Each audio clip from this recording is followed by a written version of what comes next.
என்ன முத்து, நகையை கழுத்துல போடாம பெட்டியில் வச்சு கொண்டு வந்திருக்க? ஃபங்க்ஷனும் முடிஞ்சு போச்சு, நீ எப்போ போட போற? கொண்டா, அம்மா உனக்கு போட்டு விடுதே. இல்லைம்மா, இந்த நகையை கொடுத்துட்டு போலான்னு தான் வந்தேன். ஏன், என்னாச்சு? இல்லைம்மா, இந்த நகையை கொடுத்துட்டு போலான்னு தான் வந்தேன். நகையா? எந்த நகை சொல்றாமா? அது ஒன்றும் இல்லடா, ஆதிக்கும் முத்துக்கும் ஒரே மாதிரி எடுத்துட்டு வந்தல, அந்த நகை பெட்டி தான் இது. அத்தை ஒருவேளை அண்ணி உள்ள வேற எதுவும் நகை வச்சிருக்காங்களோ என்னவோ. நகையா? எந்த நகை சொல்றாமா? அது ஒன்றும் இல்லடா, ஆதிக்கும் முத்துக்கும் ஒரே மாதிரி எடுத்துட்டு வந்தல, அந்த நகை பெட்டி தான் இது. இது அதே நகை தான். எனக்கு வேண்டாம்மா, நீங்க எங்கேயே வச்சிருங்க. என்னாச்சு முத்து, அந்த நகை பிடிச்சிருக்குன்னு சொன்னேன். நான் கேட்டதுக்கு எங்க அண்ணன் அதுவும் சின்ன ஆசையை வாங்கிட்டு வந்தது எக்ஸ்சேஞ்ச்லாம் பண்ணிக்க முடியாதுன்னு சொன்னேன். இல்லை நீ, நான் ஒன்றும் இல்லை, இப்போ வேணா நீங்கள் வச்சுக்கோங்க.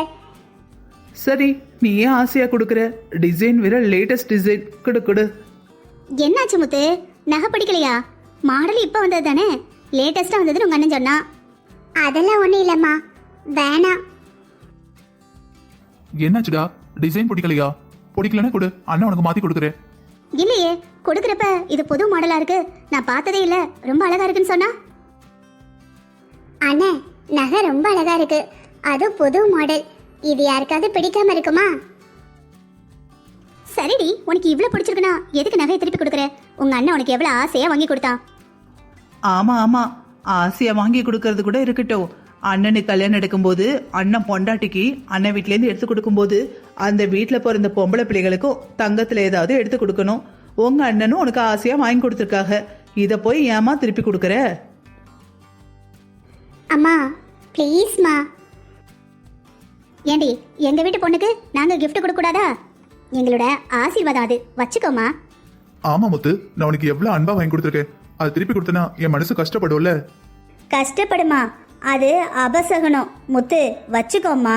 உங்க அண்ணனும் அண்ணியும் உனக்காக வாங்கி கொடுத்துருக்காங்க. ஆமா முத்து, நீ பண்றது ஒன்றும் சரியில்லைம்மா. இது பெத்தவங்களோட ஆசீர்வாதம், வேண்டான்னு திருப்பி கொடுக்கலாமா?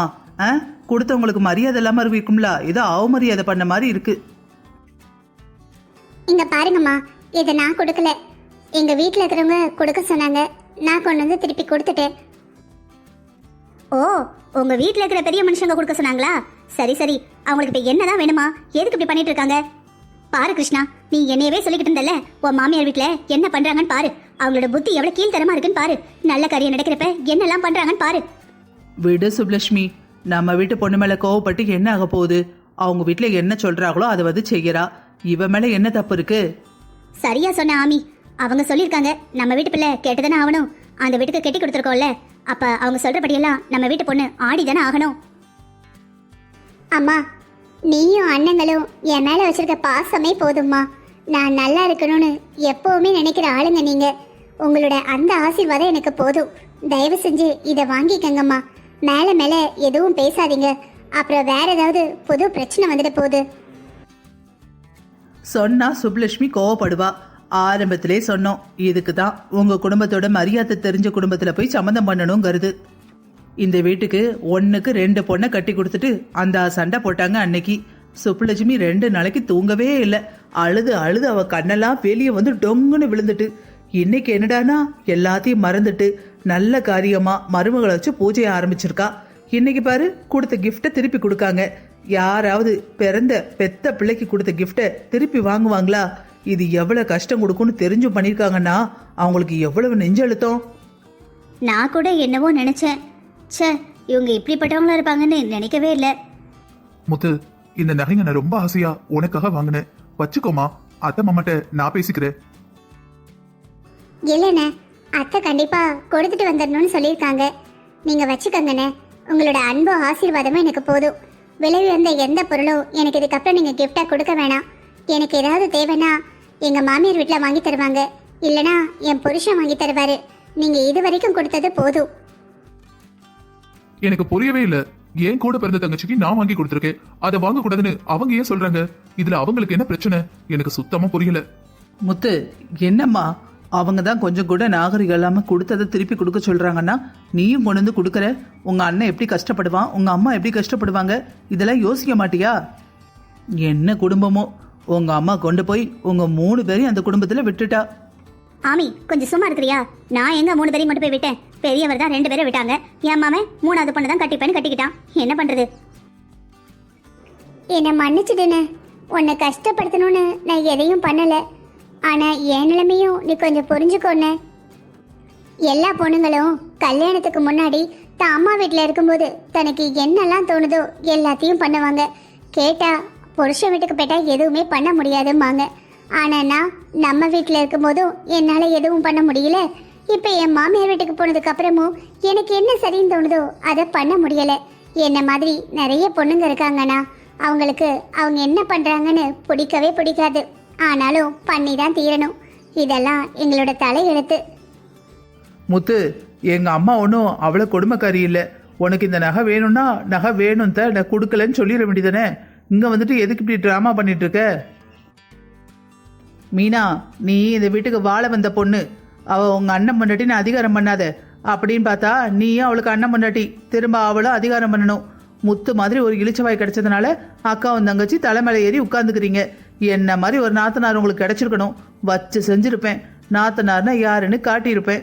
என்ன பண்றது, அப்பாவி பிள்ளையா போயிட்டா. முத்து, இது உங்க அண்ணனை நீ அவமானப்படுத்துறதுமா? உனக்கு புரியுதா புரியலையா? நான் அண்ணன் மேல உசுரையே வச்சிருக்கேம்மா. அண்ணன் மேல என் உசுருக்கும் மேல மரியாதையை வச்சிருக்கேன். என் நிலைமை இதுதாம்மா. அண்ணே, யாராவது பொண்ணை கட்டி கொடுத்ததுக்கு அப்புறம் அவங்க சம்மந்தி வீட்டிலேருந்து வாங்குவாங்களாண்ணே? இவங்க என்ன பண்றாங்கன்னா எனக்கு இந்த வீட்டுக்கு சம்மந்தம் இருக்குன்னு யோசிக்கலண்ணே. எப்போ சண்டை வந்ததோ அப்பவே எனக்கு இந்த வீட்டுக்கும் சம்மந்தம் இல்லை. நான் அவரோட அண்ணன் பொண்டாட்டி. அவங்க அண்ணன் பொண்டாட்டிக்கு அவங்க இவ்வளோ கொடுக்கறத அவங்க விரும்பலண்ணே. முத்து, என்ன பேசுற? உன் மாமியாரே சொல்லியிருந்தாலும் அதை அப்படியே வந்து இங்கே ஒப்பிக்கணுமா? சொல்ல வேண்டிய விஷயத்த சொல்லு, மறைக்க வேண்டிய விஷயத்த மற. நாளை குடும்பம்லாம் ஒன்றா இருக்க வேண்டாமா? இல்லை அத்தை, நானும் மறைக்கணும்னு தான் ட்ரை பண்ணுறேன். ஆனால் சொன்னதான் இவங்களுக்கு என்னோட நிலைமை புரியும். இதுக்கு தான் குடும்பம் பார்த்து குளம் பார்த்து கோத்திரம் பார்த்து கல்யாணம் பண்ணுவாங்க. இன்னைக்கு நாளுக்கு பணம் காசு கையில் வந்த உடனே அவங்களையும் உங்களுக்கு சமமாக மதித்து பொண்ணு மாப்பிள்ளை எடுத்தீங்கல்ல, பாருங்க உங்களுக்கு கொடுக்குற மரியாதையை பாருங்க. எவ்வளவு தடவை சொன்னேன் சுப்புலட்சுமி, கேட்டியா? அண்ணி ப்ளீஸ் அண்ணி, இதை நீங்களே வச்சுக்கோங்க. உங்களுக்கு இல்லாத உரிமையா? என்ன நடிப்பு நடிக்கா? இவ்வளவு நேரம் வாய்க்குள்ள கொழுக்கட்டை வச்ச மாதிரி ஊம கொட்டமா இருந்துகிட்டு கடைசியில் உப்புக்கு சப்பானியா நீங்களே வச்சுக்கோங்க. அவ சொத்த அவ வச்சுக்கிறது வைக்காது அவ இஷ்டம். அதை எதுக்கு இவ சொல்றா? இதோ பாருங்க ஆண்டி, சம்பந்தப்பட்ட நானும் என் தங்கச்சி பேசிக்கிறோம். நீங்க எல்லாரும் அமைதியா இருங்க. ஆள் அழுக்கு பேசாதீங்க. எப்பா பொண்டாட்டி ஒரு வார்த்தை சொன்ன உடனே பதிலுக்கு பதில் பேச வந்துட்டியே. அண்ணே, மற்ற எல்லாரையும் விடுனே. உனக்கு என்னை பற்றி தெரியாதா அண்ணே? என்னோட நிலைமை உன்னோட எந்த கிஃப்டையும் வாங்குற மாதிரி இல்லைண்ணே. எனக்கு எதுவுமே நீ கிஃப்ட் பண்ண வேணாம். எப்பவும் நான் சந்தோஷமா இருக்கணும் நீ நினைக்கிற பத்தியா? எனக்கு அது போதும்ண்ணே. ப்ளீஸ்ண்ணே, புரிஞ்சுக்கோங்கண்ணே. சரிம்மா, நான் இவ்வளவு சொல்லிட்டேன், நீ கேட்க மாட்டேங்கிற. உன்னோட இஷ்டம். உனக்கு என்ன தோணுதோ அதை நீ பண்ணு. நல்ல வேலை திரும்ப நம்ம கிட்ட இருந்து வாங்கல. இந்த நகை செட்டு நமக்கு தான். சரிம்மா, நான் கிளம்புறேன். வரேண்ணே. பாத்தியா சுப்புலட்சுமி, ஓ மருமகா கடைசி வரைக்கும் வாயே திறக்கல. மூத்தவா அவ முத்து நகைப்பெட்டியை கொடுத்துட்டு வாங்கி மடிக்குள்ள வச்சுக்கிட்டா. விட்டா அப்பவே குடுகுடுன்னு அவ வீட்டுல அவ ரூம்குள்ள போயிட்டு கபோர்ட்ல வச்சிருப்பா போல. இளையவன் முன்னாடி வாயவே திறக்க மாட்டுக்கால. கடைசியில என்னமோ இவங்க அப்பா வீட்டுல இருந்து எல்லா நகையும் கொண்டு வந்த மாதிரி, முத்து இதெல்லாம் உன்னோடது தான், நீ வச்சுக்கோ அப்படி இப்படிங்கிறா. எல்லாம் நாடகம்தான். நீ அவளை பார்த்துல நம்பாத. அவ அவ்வளோ நல்லவெல்லாம் கிடையாது. நல்லவளா இருந்தா முத்துவை வற்புறுத்தி நகைப்பெட்டியை கையில கொடுத்து நீ வீட்டுக்கு கொண்டு போ, எங்க அம்மாட்ட நான் பேசிக்கிறேன்னு சொல்லிட்டு ஆத்தாக்காரிக்கு போனை போட்டு 4 கிளி கிழிச்சு என்ன நினைச்சுக்கிட்டு இருக்க? அவ எங்க அண்ணன் முன்னாடி என் சமந்தி, அவட்ட எது கொடுக்க சொன்னேன்னு ஆத்தாக்காரியை வாட்டுன்னு வாட்டியிருப்பா. இவ என்னடானா, அண்ணி நீங்க கொண்டு போங்க அண்ணி, உங்களுக்கு இல்லாததா அண்ணி அப்படின்னு எப்படி பேசுறா பத்தியா? எப்போ நம்மளுக்கு 50-55 வயசு ஆக போகுது. நம்ம கூட அவட்ட தான் போய் கத்துக்கணும். அந்த அளவுக்கு நடிக்கிறா. நடிப்புனே தெரியலன்னா பாத்துக்கையேன். நீ இப்படியே இருந்த அவங்க எல்லாரும் உன்னை ஏறி மிதிச்சிருவாங்க பாத்துக்கோ. அவங்க எங்க இருக்காங்க, நீ எங்க இருக்க, அவங்க உயரம் என்ன, உன்னோட உயரம் என்ன, நீ பொறுத்து போறதுனாலதான் உன் மதிப்பே அவங்களுக்கு தெரிய மாட்டுக்கு. எல்லாத்தையும் பண்ணிட்டு ஏதோ அது ஆக்சிடென்டெல்லாம் நடந்த மாதிரி என்ன நடிப்பு நடிக்காங்க. இப்படிதான் அன்னைக்கு வீட்டுக்குள்ள வந்த அன்னைக்கே நீ கொடுத்த நகையை வாங்க மாட்டேன்னா அப்புறம் என்ன வாங்காமலா இருந்தா வாங்கி போட தானே செஞ்சா. அதை முத நாளே வாங்கி போட வேண்டியதானே. என்ன இருந்தாலும் மாமியாரு நம்ம அம்மாக்கும் மேலேயே அதெல்லாம் யோசிச்சாளா? அது ஆமி, அவளை கல்யாணத்துக்கு முந்தி நான் நிறைய பேசிட்டேன்ல, அதெல்லாம் அவள் மனசில் இருந்திருக்கும் போல. அதனால தான் அவள் அப்படி நடந்துக்கிட்டா. எனக்கு புரியுது. நானும் அந்த அளவுக்கு பேசியிருக்க கூடாதுல்ல. என்ன பேசியிருக்க கூடாது? நீ யாருக்க போய் உன் மகன் லவ் பண்றான்னு சொன்ன உடனே சரின்னு கல்யாணத்துக்கு சம்மதிச்சுட்ட. இது வேற யாராவது ஒருத்தங்களா இருந்தா என்ன வரத்து வந்திருப்பாங்க தெரியுமா? உடனடியா ஒரு கோடீஸ்வரம் பொண்ணை பார்த்து கல்யாணம் பண்ணி வச்சிருப்பாங்க. இவங்கள ஊரை விட்டே விரட்டி இருப்பாங்க. ஆனா நீ அப்படியெல்லாம் ஏதாவது பண்ணியா? ஓகேன்னு கல்யாணத்துக்கு ஏற்பாடு தானே பண்ண. அப்பவும் அந்த பொண்ணு உங்ககிட்ட வந்து எவ்வளோ ஆட்டிடியூட் காட்டினா பார்த்தல்ல. இந்த பாரு சுப்புலட்சுமி, என்ன இருந்தாலும் நீயும் அவ்வளோ மாமியா மருமகா. நான் சொல்கிறேன்னு நினச்சிக்கிடாத. முந்திலாம் உன்னை பார்க்க கம்பீரமாக இருக்கும். இப்போல்லாம் எப்போ பார்த்தாலும் உன் தலை தொங்கிக்கிட்டு தான் இருக்குது. இப்போ கொஞ்ச நேரம் அப்படி இருந்தால் பரவாயில்ல. வாழ்க்கையில் தலை அப்படியே கீழே மொத்தமாக தொங்கிடாம அப்புறம் நிமித்தவே முடியாமல் போயிடும். உன் சமந்தாரியை பார்த்தியா? ஒன்றும் இல்லாட்டியும் என்னெல்லாம் பிளான் போடுதா. மருமகளை வச்சு அவங்க அம்மா கொடுத்த நகையவே திருப்பி கொடுக்க வச்சுட்டானா பார்த்துக்கோ. பழி வாங்கறதா இருக்கட்டும், சூதுவாதில் இருக்கட்டும், நீலாம் அவ கால் தூசி கூட பெறமாட்ட. என்னதான் பண்ண போறியோ? எனக்கு தான் மனசு கிடந்து அடிக்குது. நம்ம ஃப்ரெண்டுடைய அப்பாவியா இருக்காளே, அவளுக்கு ஒருத்தர் இல்லையே, இதெல்லாம் யார் எடுத்து சொல்லுவான்னு. நீ கூட நினைக்கலாம், இவ யாரு நம்ம வீட்டில் வந்து எப்போ பார்த்தாலும் 7:30 இழுத்து விட்றான்னு. எனக்கு உன் மேலே அவ்வளோ பாசம். என்ன செய்ய, ஒரு சம்மந்தம் பண்ணியிருந்தா இன்னும் உரிமையாக பேசியிருந்திருப்பேன். இப்போ என்ன கெட்டு போச்சு? யாரா கேட்டால் சொல்லிடுவேன், நான் சுப்புலட்சுமி கூட பிறந்த தங்கச்சி மாதிரி நான் பேச தான் செய்வேன் அப்படி சொல்லிடுவேன். நான் பேசலாம்ல சுப்புலட்சுமி? பேசக்கூடாதுன்னா இப்போவே சொல்லிடு. நான் நீ என்ன சொன்னாலும் கேட்பேன். ஆனால் உன் பிள்ளைங்க உன் மருமக முன்னாடிலாம் என்னால் அவமானப்பட முடியாது. அப்புறம் என் புருஷனும் என் மகளும் ஏச ஆரம்பிச்சிருவாங்க. ஏம்மா, அவங்க என்ன நம்மளுக்கு மாப்பிள்ளையாக கொடுத்தாங்க? அவங்க வீட்டில் போய் எது கிடைக்கீங்க? அவங்க வீட்டுக்கு போகாதீங்கன்னு சும்மாவே சொல்லிக்கிட்டு தான் இருக்கா. நான் தான் மனசு கேட்காம ஒரு நாளைக்கு 2 தடவையாவது உன்னை பார்த்தா தான் என் மனசு நிம்மதியாக இருக்குது. ஓன்ட்டு தான் கேட்கும் சுப்புலட்சுமி, அமைதியாக இருக்க. நான் பேசலாமா பேசக்கூடாதா? சுப்புலட்சுமி, பேசலாம். உனக்கு இல்லாத உரிமையா? அதானே எனக்கு தெரியும் நீ அப்படிப்பட்டவா இல்லை, அப்படி எதுவும் சொல்ல மாட்டேன்னு. இருந்தாலும் கன்ஃபார்ம் பண்ணிக்கிட்டேன். என்ன இருந்தாலும் எனக்கு மனசே ஆறலை. உனக்கு எப்படியெல்லாம் அவமானப்படுத்துறாங்க. நீ போன ஜென்மத்தில் என்ன பாவம் பண்ணியோ? கோவமா இருக்கீங்களா? பார்த்தா எப்படி தெரியுது?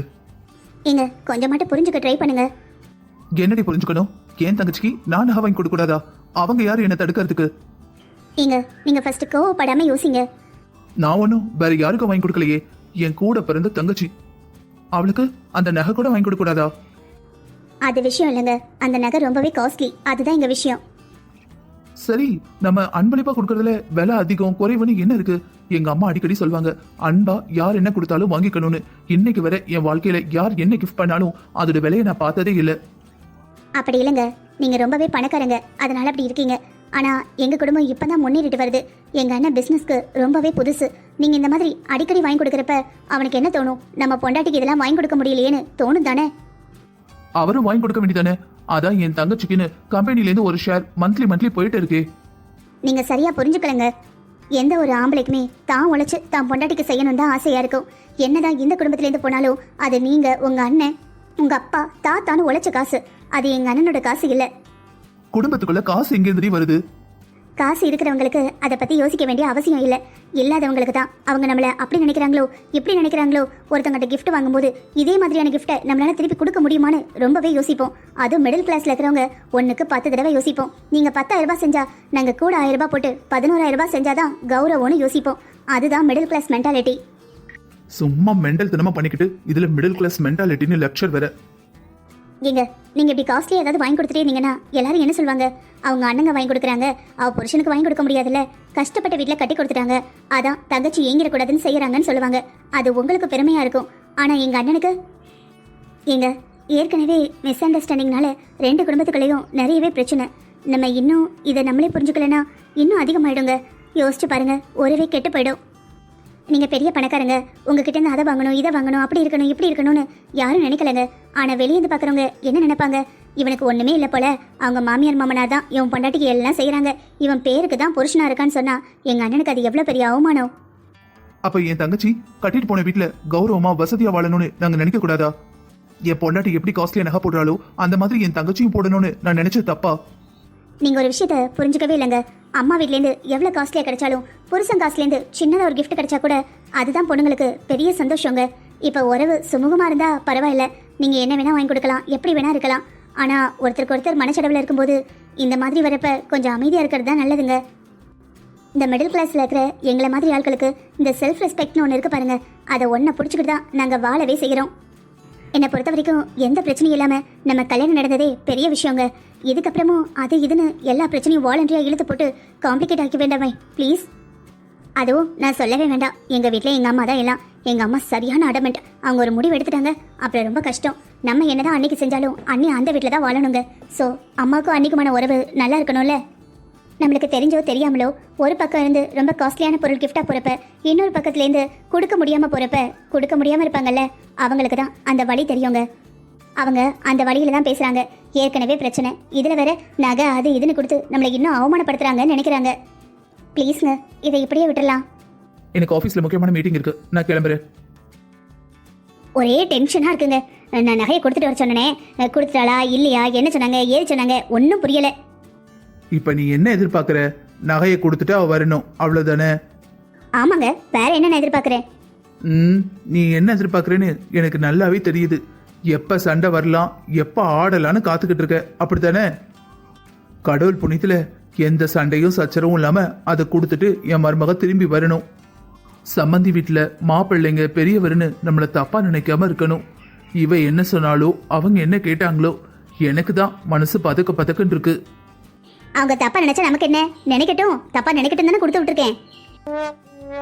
இதோ பாருடி, நீ ரொம்ப கொடுத்து வச்சவ, அதனாலதான் என்னைய கல்யாணம் பண்ணிட்டு இந்த வீட்டுக்கு மருமோல வந்த. எங்க அம்மா உன்ன ராணி மாதிரி தங்கம்மா பாத்துக்கிட்டாங்க. ஆனா நம்ம 2 பொண்ணுங்களையும் அந்த வீட்டுக்கு அனுப்பியிருக்கோம். அந்த நினைப்பு இருந்ததுன்னா நீ இப்படி எல்லாம் ஆடுவியா? நீ அந்த சுப்புலட்சுமி அம்மாவை எங்க அம்மா மாதிரி நினைக்கிற, ஆனா அவங்க எங்க அம்மா மாதிரிலாம் கிடையாது. கூடவே அந்த சகுனி சுத்துத ஆமி, அது ஒண்ணு போதும் குடும்பத்தை கெடுக்கிறதுக்கு. நீயே வேற எடுத்து கொடுத்துருக்க. என்ன நடக்க போகுதோ இல்ல என்ன நடந்ததோ, அதுக்காக அந்த அம்மா பண்றதெல்லாம் பார்த்துக்கிட்டு பொறுத்துக்கிட்டு அவங்க காலடியில் விழுந்து கிடக்கணுங்கிறீங்களா? பொம்பளை பிள்ளைய பார்த்தா காலடியில் விழுற காலெல்லாம் மலையேறி போச்சு. இப்பெல்லாம் மாப்பிள்ளைங்களுக்கு பொண்ணுங்களே கிடைக்கிறது இல்ல. மாப்பிள்ளைய பெற்றவங்க தான் பொண்ணுங்க காலில் விழுந்துகிட்டு இருக்காங்க, தெரிஞ்சுக்கோங்க. ஏண்டி அது டிவி ஷோல இந்த அது என்ன யூடியூப்ல அது இதுலன்னு காட்டுவாங்க. ஆனா உண்மை அப்படியா இருக்கு? எந்த காலத்துலயும் பொண்ணை பெற்றவங்க தான் பொறுத்து போகணும்டி. ஆனா என்ன, நகையை திருப்பி கொடுத்ததுல பிள்ளைகளுக்கு எதுவும் பிரச்சனை வந்துடக்கூடாது. அத நீ முதல்ல யோசிச்சிருக்கணும். இப்படி கொடுத்துட்டு வான்னு சொல்லிட்டு யோசிக்க கூடாது. நீ பெத்த பிள்ளைங்களுக்கு பிரச்சனை வரக்கூடாது, அவங்க நல்லா இருக்கணும். ஆனா அவங்க பெத்த பொண்ணை அவங்க அம்மாட்டே போய் கொடுத்துட்டு வர சொல்லுவ. முடியாதுன்னு சொன்னாலும் வற்புறுத்தி கொடுப்ப, அப்படித்தானே? நல்லா இருக்கு, உனக்கு ஒரு நியாயம் அவங்களுக்கு ஒரு நியாயம். இந்த முத்தே வந்துட்டா. என்னம்மா, நகையை கொடுத்துட்டியா? அங்க ஒன்றும் பிரச்சனை இல்லையே? கொடுத்துட்டேன் அத்தை, ஒன்றும் பிரச்சனை இல்லை. பிரச்சனை இல்லையா? ஆச்சரியமா இருக்கு. நீ பிறந்த வீட்டுல பிரச்சனை இல்லைங்கிறது நம்ப முடியலையே. அந்த வீட்டுல ஒரு ஆள் இருந்தாலே 1000 பிரச்சனை வரும். இதுல ஒட்டுமொத்த குடும்பமும் இருந்திருக்கு. கண்டிப்பா ஏதாவது பிரச்சனை பண்ணிருப்பாங்களே. அத்தை ஒரு பிரச்சனையும் இல்லை அத்தை, கொடுத்தேன் வாங்கிக்கிட்டாங்க, அவ்வளவுதான். அதானே, நீ எப்ப கொடுப்ப எப்ப வாங்கி வச்சுக்கலான்னு இருந்திருப்பாங்க. எல்லாம் நடிப்பு. என் 2 மருமக்க வர பாக்குற மாதிரி என் மகளையும் பாக்குறேன் அப்படின்னு ஊரெல்லாம் தம்பட்டு அடிக்கணும்ல, அதுக்கு தான் இந்த நடிப்பு. அத்தை நான் நகையை கொடுத்த உடனே வாங்கிக்கிட்டது உங்க பொண்ணு மீனா அண்ணி. அது அது அவளா எப்படி வாங்கியிருப்பா? அது நீ கொடுத்துருப்ப. அந்த வீட்டு மருமகளை வாங்கி உங்க அம்மாட்ட கொடுத்துருவோமேனு வாங்கி இருந்திருப்பா. உங்களுக்கு என்னதான் அத்தை பிரச்சனை? நகையை கொடுக்க சொன்னீங்க, கொடுத்துட்டு வந்துட்டேன். பிரச்சனையான்னு கேட்டீங்க, இல்லைன்னு சொல்றேன். பிரச்சனை இல்லை அப்படின்னு சொன்னாலும் உங்களுக்கு ஏதோ பிரச்சனையா இருக்கு. நீங்க எதிர்பார்த்த ஏதோ நடக்காம இருந்திருக்கும் போல. என்ன கேக்குற? எனக்கு ஒன்றும் புரியலையே. அத்தை நான் என்ன சொல்றேன்னு உங்களுக்கு நல்லாவே புரியும். ஆனா ஒண்ணு மட்டும் அத்தை, நீங்க என்ன பண்ணணும்னு நினைச்சீங்களோ அதை என்ன வச்சு நீங்க பண்ணிட்டீங்க. உங்க பொண்ணுங்களை பத்தி யோசிச்ச நீங்க என்ன யோசிக்கவே இல்லை அத்தை. நான் உங்களை எங்க அம்மாவுக்கு மேல வச்சிருந்தேன். ஆனா நீங்க என்ன உங்க பொண்ணா இல்ல மருமகளா கூட பார்க்கல. என்னை பழி வாங்குற ஆயுதமா தான் இன்னைக்கு யூஸ் பண்ணிருக்கீங்க. எங்க அண்ணா அவ்வளவு கஷ்டப்பட்டு பேசிச்சு, என் மனசெல்லாம் உடைஞ்சு போச்சு. முத்து, சரி விடுமா. இதுவும் நல்லதுக்கு தான். இனிமே உனக்கு ஏதாவது வேணும்னா உன் புருஷன் வாங்கி கொடுப்பாம்மா. விடு, ஓரளவுக்கு இந்த பிரச்சனை எல்லாம் சரியாகட்டும், எல்லாம் சரியாயிரும். சரியா? வருத்தப்படாத. சரிங்க மாமா. என்ன மனுஷன் நீங்க? நான் ரோமியோ மாதிரி லவ் பண்ணுவேன், அவரை மாதிரி லவ் பண்ணுவேன், இவரை மாதிரி லவ் பண்ணுவேன் சொல்லிட்டு சொல்லலையும். சரி, அப்படி எனக்கு ஆசையை உண்டாக்கிட்டு இப்படி கல்யாணம் நடந்து 1 மாசம் கூட ஆகல, என் கூட சண்டை போட்டுட்டு ஆஃபீஸ் போயிட்டீங்க. யாராவது கல்யாணம் நடந்த புது பொண்டாட்டிக்கிட்டு சண்டை போடுவாங்களா? நீங்க வீட்டுக்கு வாங்க, அதுக்கப்புறம் இருக்கு. ப்ளீஸ்ங்க, வீட்டுக்கு வாங்க. சரி, நான் கிளம்புறேன். என்னம்மா 2 நாள் இருப்பேன்னு பார்த்தேன், சீக்கிரமா கிளம்புறேன். இல்லை அத்தை, வீட்டில் நிறைய வேலை இருக்கும், பிள்ளைங்கள்லாம் என்னை தேடுவாங்க. உங்கள் அக்கா தான் என் தங்கச்சி வீட்டுக்கு போயிட்டு வந்துரு நாங்கள். அவங்களுக்கு தான் வரணும்னு ஆசை. ஆனால் என்ன பண்ணுறது, ஒரே முட்டி வலி. அதான் நான் கிளம்பி வந்தேன். அத்தை, அப்புறம் உங்ககிட்ட கொஞ்சம் பேசணும். சொல்லுமா. சொல்கிறேன், தப்பாக நினைக்காதீங்க அத்தை. ஒன்றுக்கு அந்த குடும்பத்தில் 3 சம்மந்தம் பண்ணியிருக்கோம். கொஞ்சம் பொறுமையாக இருங்க அத்தை, எடுத்தோம் கவுத்தோன்னு பேசாதீங்க. என்னம்மா நீயும் இப்படி பேசுற? நடந்ததெல்லாம் இருந்து பார்த்தல, ஏன் மேலையா தப்பு சொல்லு. அத்தை, தப்பு உங்க மேலையா அவங்க மேலையா நான் சொல்ல வரல அத்தை. நீங்க 2 பேரும் சண்டை போட்டுக்கிட்டீங்கன்னா 6 பேரோட வாழ்க்கை பாழா போயிடும். கொஞ்சம் பொறுமையா இருங்க அத்தை. கோவமா இருந்தா அமைதியாயிடுங்க. எனக்கு நீங்க கொடுத்த அட்வைஸ் தான். ஆரம்பத்துல உங்க அக்காவும் நானும் சண்டை போட்டுக்கிட்டே இருப்போம். அவங்க பாருங்க, நான் வீட்டில் தொட்டதுக்கெல்லாம் அப்படி இப்படின்னு கத்துவாங்க. சமய கட்டுக்குள்ளே என்னை விடவே மாட்டாங்க. நான் உள்ளே போனாலே அந்த கிரைண்டரை தொட்டுக்கிடுவாங்க, அதை இதுன்னு என்னை உள்ளேயே விட மாட்டாங்க. பெருக்கிறது, துவைக்கிறது, மாப் போடுறது, க்ளீன் பண்ணுறது, இந்த வேலையை தான் கொடுப்பாங்க. ஆனால் பாருங்கள், இப்போ எல்லா வேலையும் நான் தான் பார்க்குறேன். அவங்களே துணியை மடித்து கொடுக்காங்க. நான் பெருக்கிறேன், நான் மாப் போடுறேன், நீ போய் சமைன்னு சொல்கிறாங்க. எனக்கு உடம்பு முடியலையா, அவங்களுக்கு கஷ்டமாக இருந்தாலும் கால் வலியோடு சமைக்கிறாங்க. ஆனால் இதெல்லாம் 1 நாள் 2 நாளில் வரல அத்தை. உங்களுக்கு தெரியாது என்ன இருக்குது, கல்யாணம் நடந்து 13 வருஷம் ஆகுது. இப்போ தான் ஓரளவுக்கு அவங்க எல்லாத்தையும் எனக்கு அனுசரணையாக நடந்துக்கிறாங்க, ஒப்படைச்சிருக்காங்க. அது காரணம் நான் அவ்வளோ வேலை பார்த்தேன். இன்னொன்று, நான் படிக்கலை அத்தை. அதனால் எதுக்கு எடுத்தாலும் அடிபணிஞ்சு போனேன். இப்போ எல்லாரும் மாறுறாங்க, காலம் மாறுது, பிள்ளைகள் மாறுறாங்க. எல்லாரும் 20 வயசாக இருந்தாலும் சரி, 60 வயசாக இருந்தாலும் சரி, எனக்கு சுயமரியாதை வேணும்னு கேட்குறாங்க. அந்த காலத்தில் அதெல்லாம் நாங்கள் யோசிக்கவே இல்லை. ஐயையோ, அத்தை திட்டிடுவாங்களேன்னு பயம் மட்டும்தான் இருந்தது. உங்களுக்கு புரியாதது ஒன்றும் இல்லை அத்தை. மருமக்க வரும் மாமியார்கிட்ட என்ன எதிர்பார்க்க போகிறாங்க? கொஞ்சோண்டு அன்பு, கொஞ்சோண்டு சுயமரியாதை. தான் வீட்டு ஆளுங்க வரும்போது அவங்கள காஃபி குடிங்க, டீ குடிங்கன்னு கொஞ்சம் விசாரிக்கிறது, உபசரிக்கிறது.